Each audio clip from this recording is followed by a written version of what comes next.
You've seen the thumbnail. You also see the box in front of me. We're going over Air Jordan 1, but this one is special because of what I did for it. It's kind of weird to say. But yeah, I'm about to put y'all on.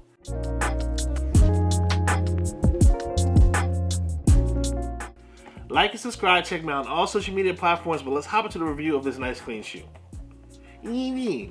Now in front of me we have the Air Jordan 1 Retro High OG, all that nonsense. I believe it's a Retro High OG. Long tab. You know what, I'm just going to look at the tab real quick. I'm going to look at the tab and be official for y'all. Air Jordan 1 Retro High OG, yellow orc, black sail, size 13. Big feet gang salute. You know how that boy do. I wish I would have shouted this out earlier in the year. Cause I had a similar gamble pair. But I didn't say it was this one. So I did a video. I was starting this little series where I talk at the beginning of the month about a pair of shoes that I want to buy for retail, what I'm going to wait to go on sale for, or wait for one to go on sale to cop. And I talked about the Orc 6s, which is basically Carmine 6s with yellow. Well, 2 weeks after those shoes dropped, this shoe dropped. And I was like, there's no way anyone's buying 2 yellow Jordans. Jordan, what are you doing? And I was right, just about the wrong pair. I never saw the 6s hit on sale, but the 1s did. Taking the top off the coupe, Amari Cooper, you're greeted with regular paper, and then patience is a virtue. And then you have these, yo. And I'm telling you, I liked them in January.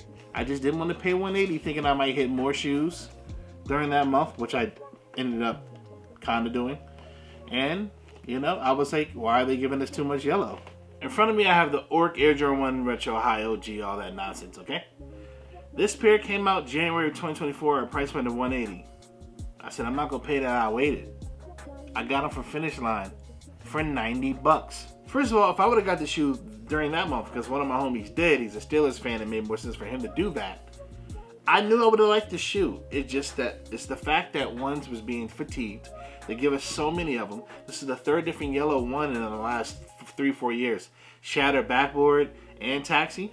I don't have neither of those, so it made more sense for me to get this colorway, and I did. This has Chicago color blocking. What that means is, as you see all this yellow around this shoe for your overlays, which is this like nice new buck, that would be all red if you had a Chicago Air Jordan 1. There's a couple different types of Air Jordan 1 color blocking, black toe, bread, and Chicago. This follows, like I said, the Chicago colorway. That leather right here, it's not the nicest, but it's better than we've been getting for most Air Jordan 1s. It's a little buttery. It's a little margin. I can't believe it's not butter. It's a little marginy. I ain't gonna lie, no cap. And you got perforated holes right there. And it's like a sail color. It's not really white, it's more sail. And in terms of the midsection of your shoe, more of that same leather, an all black swoosh. It's the contrast in colors and feels is like it's on point. Like I said, if you're from Pittsburgh, this is the shoe for you, for real. Custom made for Air Jordan 1 High, you have a nylon tongue. This is in the sail variety. Then you have a yellow tongue tag with Nike Air written right there. You get black laces, but if you didn't want black laces, they did give you extra laces, which I always love. So you got 2 different sets of laces.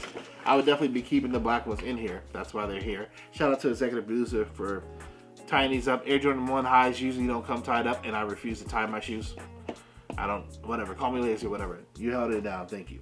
On the lateral side of your shoe, you see this D-Boss Air Jordan wing sign right there in black, closer to your collar. Back of your shoe, black collar, the same colors as you've been seeing. Nothing special right there. You got a yellow Nike Air insole. This has Zoom cushioning or Zoom Air in it, so it's comfortable. Ones are comfortable, you know. I do believe majority of them are. Some of them aren't as much as others because Nike or Jordan wants to go cheap on some of those. But these feel pretty good. You can wear these all the time and get away with it. Sail midsole. Iconic outsole.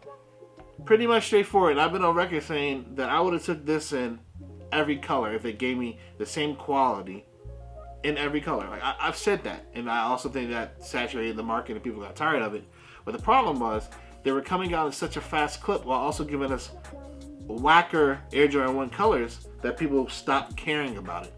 And they didn't always give you the same amount of quality. This has some of the better leathers for your quarter panel and your toe box and stuff. Other ones didn't get that. They got cardboard fillings like the Marina ones and Shattered Backboard 2.0s and stuff. And that's why we really got tired. I also like that I even got this like Japanese Nike tag right here. This makes me almost want to keep this. But like I said, I got these from Fitness Line for $180 was the MSRP. I got it for $90 after tax or shipping. I paid $98. Then they had Karma. I had enough money to pay for this, but why? They don't charge you nothing. I did Karma. They're taking $24 out my account for every 2 weeks over 8 weeks. Why not? I spend that on Chipotle. So I did that. They paid off by now, but like I didn't even care. Like what? Like it felt like I was stealing, and I'm not a theft. I'm not Robin Hood, but I could be. I think the shoe is, like I said, borderline phenomenal. It's just that public opinion has changed on Jordan 1s. So if you were asking me a grade for these, I'm going to go with the 9. There's nothing wrong with this Jordan outside of someone else being fatigued. And the price that I paid for it would be like a 15.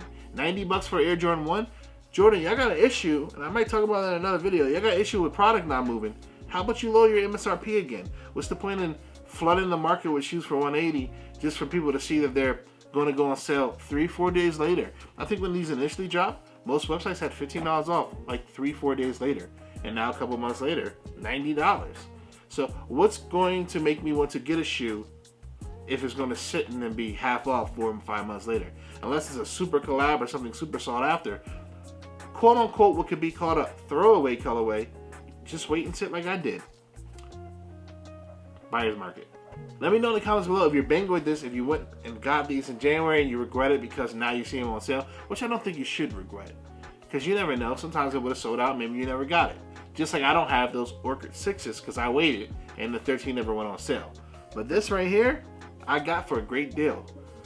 Like I said, this is a quality Jordan 1. If you're starting a collection brand new, throw this in the collection. You can't really do any wrong for a fall or summer or spring shoe. This is nice. Let me know your grades. Let me know how you feel about what I just talked about. To the next video, I'm going to holler at you. I'm going to bring you all the little vicious sale-y shoes I get. When I mean my sale is like something off the MSRP. I'm doing it.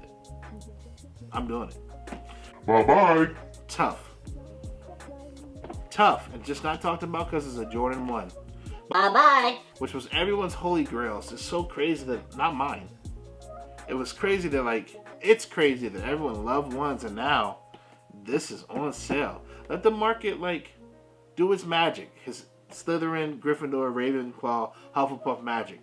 And I'll just maneuver in the meanwhile. You dig?